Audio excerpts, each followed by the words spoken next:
Hi there. Hello. We're here to make a versus video. What are we doing? Metallica. Kill 'em all. Your choice, so you go My first. choice. It's their first album. In my opinion, one of their best out of their first 3 or 4 albums. Came out in 1983. And Dave Mustaine was let go, I think, just before this album came out, or maybe right as the time it came out. He wrote a lot of the songs on here too. Cliff Burton was still with him at this point. He was with him for the first 3 albums. This is the version that has no bonus tracks, like the second release had a couple bonus tracks, and this is the remastered one, I guess, that didn't. But it's an album that I did not have when I was in high school. The first Metallica album I got was Ride the Lightning on vinyl. Bought it at Camelot Music at the mall. But I didn't have this one till years and years later. And I think I had it on CD. I don't think I ever even had it on cassette. So this album's quite a bit different from the second record and the third record and on, because it's more raw. I like it probably more now that I've heard it over the years. I used to say Ride the Lightning was my favorite album, but I think this one and Ride the Lightning is like right pretty much tie for me. But this album was different in the sense that it probably was the first album, at least now, that's considered a thrash album. Before this, you had groups like Venom and stuff that was that Metallica was influenced by, and then of course Metallica became like one of the biggest bands in the world for a while with the Black Album and so on. But this album has a lot of time signature changes, and it was very different for the time. 1983, you know, we had Motley Crue Shout at the Devil came out, and I can't think of anything else right off, but I want to say Def Leppard Pyromania came out in 1983. But so this was quite different from the music that was going on. It was considered underground music at the time, with bands like Megadeth and Slayer and all that stuff. Even Venom was really an underground band. They were popular in the UK, but not in America. And Metallica was from the Bay Area. I guess they started out in Los Angeles, and they didn't fit in on the Sunset Strip, and a lot of people didn't get what they were doing, and they weren't really making it there. So to get Cliff Burton to join the band, they moved to the Bay Area, and I guess there was a lot more of a scene out there that they fit into, which became a real strong thrash scene, and the rest is history. So I think the last time, first let me say thank you for watching and happy Easter.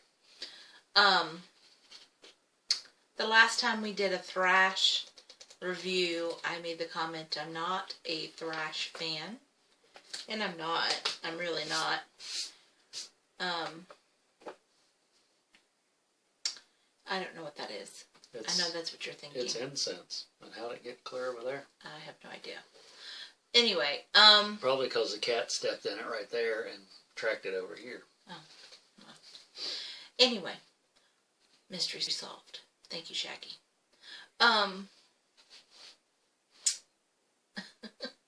Thrash. So, listening to this, I would have to say, again, I'm not a thrash fan, and I'm going to be straight up honest. I've never listened to this record all the way through. Until today. today.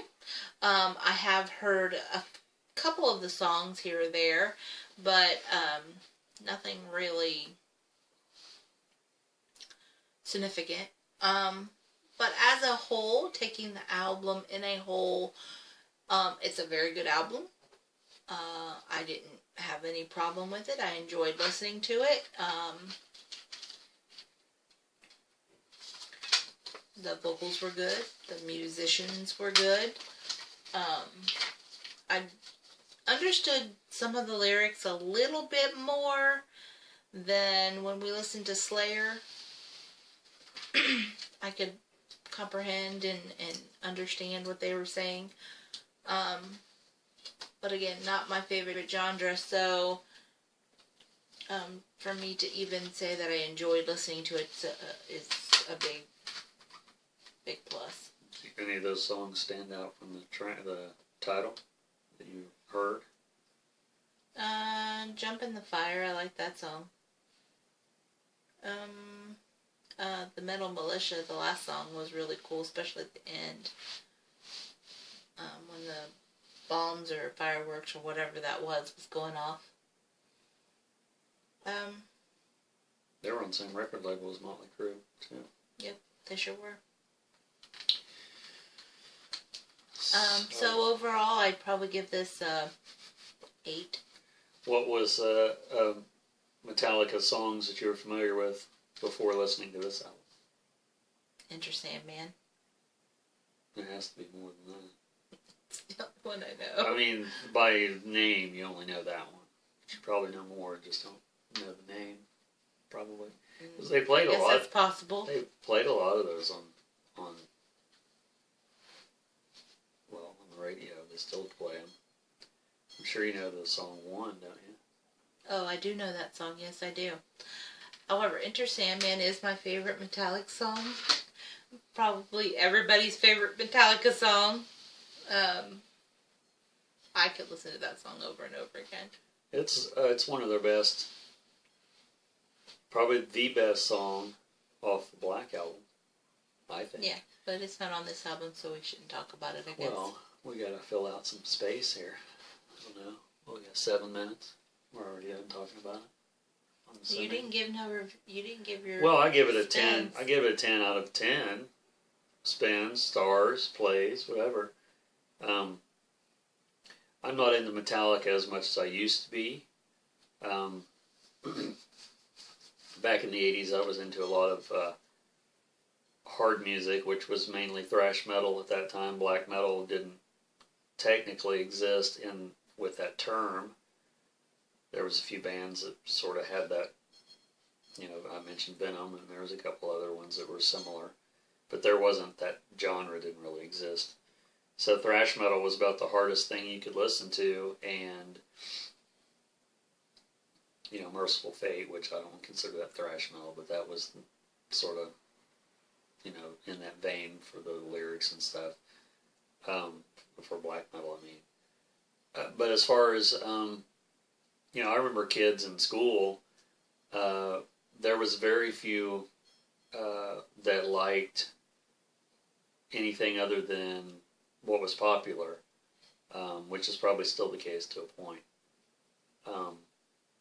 And I had a friend that, and I might have told this story in one of my videos, but I had a friend that he was into a lot of the same stuff I was, like Motley Crue and Twisted Sister and all that stuff, which I liked all that, still like all that. And I got Metallica's Ride the Lightning, took it to his house, and got it on vinyl, played it on his turntable, or it just happened to be there, I don't know what it was, but ice cream truck. Ice cream! And so we put on the first song, and it starts out really acoustic, sort of like this ice cream truck. And then it kicked into the song, I think it was Battery or whatever, or no, it was Fight Fire with Fire. And he instantly hated it.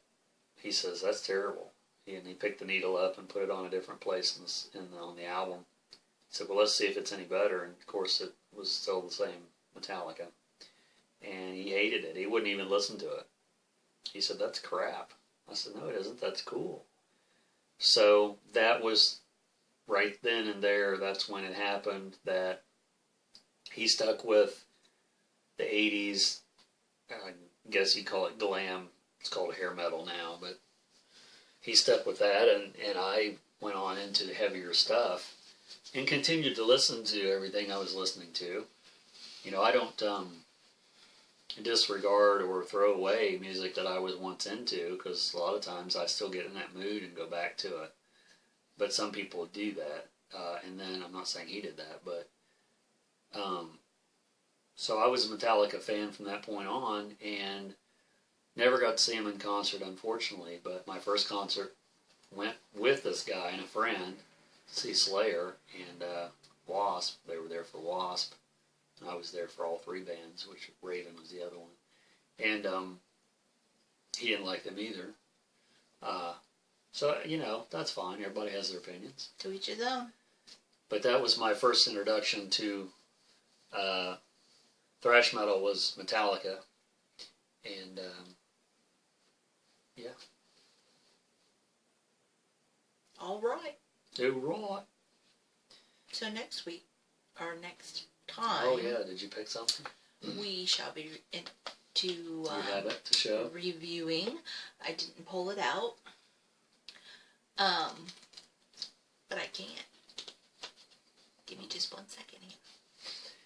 Since my room is so organized. In the process, while she's doing that, do I need to move? No.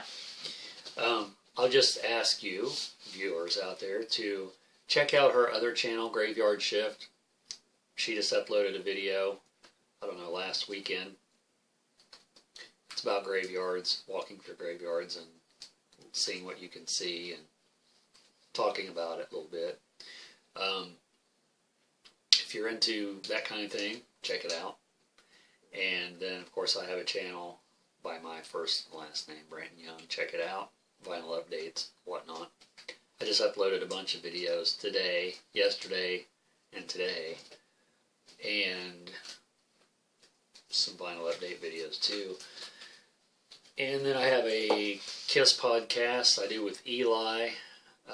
It's called Kiss Meets the Podcast. Check that out. We upload a video at least once a week. And Eli's channel is Indie Drummer. Check out his channel. He does some vinyl updates and stuff. And she's back. So next time we're going to be reviewing Bon Jovi. John Bon. New Jersey. Nude Jersey. And the funny thing about this, I'm just going to put a little thing in here.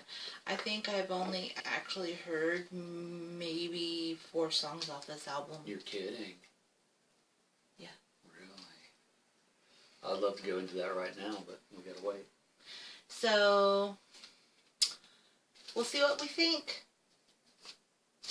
2 weeks from today.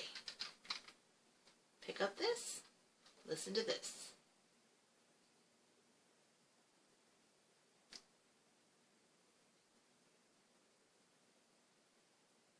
We're done.